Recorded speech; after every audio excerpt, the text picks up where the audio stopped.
I always thought we were happy.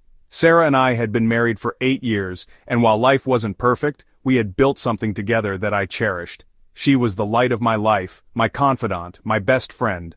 Or so I believed. Looking back, the warning signs were there. Her phone face down at dinner, the sudden evenings out with friends, the faint whiff of cologne on her clothes that wasn't mine. I ignored them all, trusting her implicitly. Trusting her too much.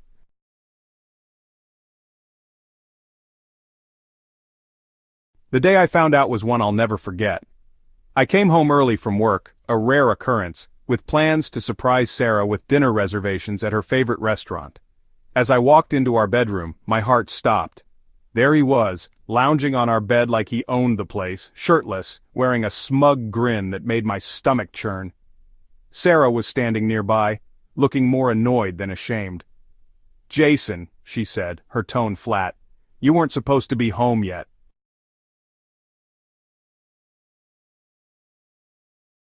"Who the hell is this?" I demanded, my voice shaking, my fists clenched instinctively. The man, tall, broad-shouldered, with a neatly trimmed beard and an air of arrogance, stood up slowly.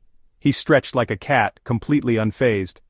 "Name's Brandon," he said casually, extending a hand as if we were meeting at a barbecue. "But most people call me the Alpha." "The Alpha?" I repeated, incredulous. "What the hell does that even mean?" He smirked and crossed his arms. "It means I'm the man who's showing your wife what a real man is." "No offense, Jason, but it seems like you've been slacking." My blood boiled, my hands twitched at my sides, itching to knock that smug expression off his face, but I took a deep breath. I needed to think clearly. "Sarah," I said, turning to her, "are you seriously letting this guy talk to me like this, in our house, on our bed?" She didn't meet my eyes. "Jason, maybe it's best if you just leave for a while. Brandon and I need to talk." The betrayal hit me like a freight train. My wife, the woman I had devoted my life to, was siding with this clown. I felt my world crumble around me, but as much as it hurt, anger burned hotter in my veins. I wasn't about to let this self-proclaimed alpha walk all over me in my own home. "Fine," I said evenly, my voice cold. "You two talk, but this isn't over."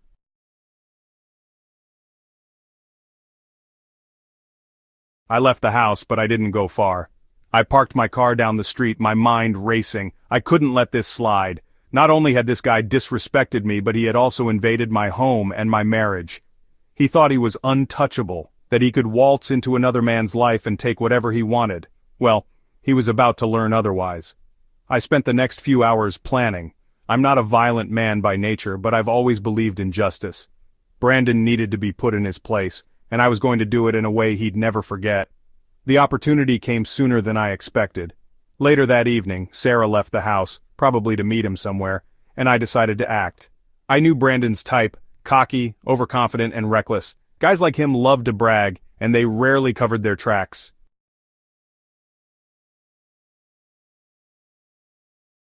I started with his car. It was parked in our driveway, a shiny black Dodge Challenger, practically screaming midlife crisis. A quick glance through the windows revealed a gym bag, a protein shaker, and a smartphone carelessly tossed onto the passenger seat. Amateur move. I used a slim piece of metal I kept in the garage to pop the lock. Within seconds I had his phone in my hand. Unlocking it was laughably easy. His passcode was 1234. As I suspected, the guy was as smart as a bag of rocks. I quickly scrolled through his messages, emails, and social media. What I found was a goldmine. Not only was he cheating with Sarah, but he also had a string of other women on the side, all of whom seemed to believe they were the only one. Perfect. I took screenshots of everything and sent them to myself before carefully placing the phone back where I found it. Then I moved on to phase 2.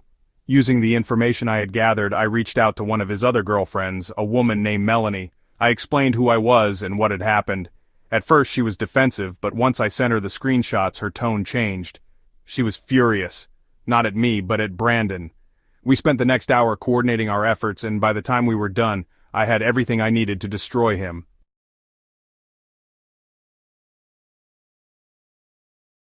The next day I called Sarah and Brandon to meet me at a local coffee shop. Sarah sounded reluctant, but Brandon was eager, probably thinking he could gloat some more. "This should be good," he said smugly. When they arrived, I was already seated at a corner table. I'd chosen a spot where we wouldn't be overheard but where everyone could see us. I wanted witnesses. "Thanks for coming," I said, forcing a polite smile. "I've been doing a lot of thinking and I realized you're right, Brandon. I've been slacking, so I decided to take a page out of your book. He frowned, clearly confused. What are you talking about? I pulled out my phone and placed it on the table. With a few taps, I brought up a video and hit play. It was a compilation of clips and screenshots showing Brandon's messages to Melanie and the other women, interspersed with photos of him and Sarah together. I'd even added some dramatic music for effect. Brandon's face turned ashen. What the hell is this? He demanded, his voice rising. Sarah's eyes widened as she watched the video. You've been cheating on me? She hissed, her voice shaking with anger. Brandon stammered, trying to come up with an excuse, but I wasn't finished. That's not all, I said, pulling out a folder from my bag. Inside were printed copies of the messages and emails I'd found, along with a few choice photos. I slid them across the table to Sarah. You wanted to talk, Sarah? Here's something to talk about, I said, leaning back in my chair. She flipped through the pages, her face growing redder with each passing moment. When she finally looked up, her eyes were filled with tears. You're disgusting, she spat at Brandon. You're a liar and a fraud. Brandon's bravado crumbled. He looked around the coffee shop, aware that people were starting to stare. This isn't what it looks like, he said weakly. Oh, it's exactly what it looks like, I replied, my voice dripping with contempt. You thought you could walk into my life, wreck my marriage, and get away with it. But here's the thing about guys like you, Brandon. You're all bark and no bite. You call yourself the alpha? You're nothing but a coward.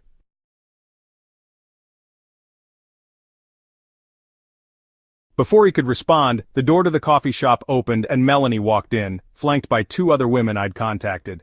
They marched straight to our table, their expressions a mix of anger and determination. Brandon, Melanie said loudly, drawing the attention of everyone in the shop. Care to explain this? She held up her phone, showing yet another incriminating message thread. Brandon's face turned beet red. He stood up, muttering something about leaving, but Melanie blocked his path. Oh no you don't. You're going to sit here and face the consequences of your actions. The other women chimed in, each recounting their experiences with him. It was a public reckoning, and Brandon had nowhere to hide. By the time they were finished, he looked like a broken man. As for Sarah, she was in tears. She tried to apologize, but I held up a hand. Save it, I said. You made your choice. Now you can live with it.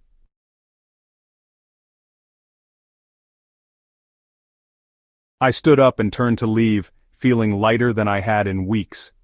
Justice had been served, and the alpha had been put in his place. It wasn't the ending I'd envisioned for my marriage, but it was an ending I could live with. And for the first time in a long time, I felt like I could move on.